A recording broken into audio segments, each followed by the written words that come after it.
All right, this video is on how to use your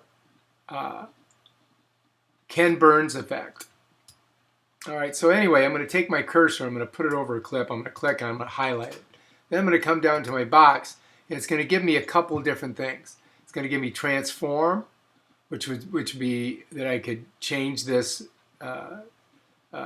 actual shape of this window, or go to crop. To get to Ken Burns, you want to go to crop.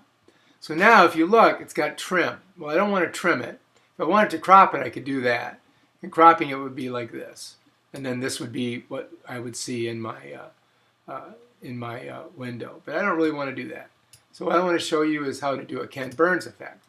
Now Ken Burns you can do two ways. You can do a start way out and then zoom in, or you can, this would be your finish point and this would be your start point, so you'd be zooming out. So let's go to zoom in. Now if I want to zoom in tight into one area of the frame, I change my my ending points. So this would be the ending point, this would be the start point. And when you're finished and you want to do that, you would click on done. Now let's go ahead and take a look what it would look like. So that's our start, and as it gets going, of course this is a long clip, so I'm going to go ahead and do this cursor this way.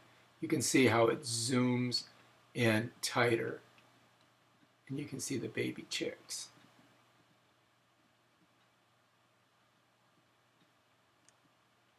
And that's how you use your Ken Burns effect.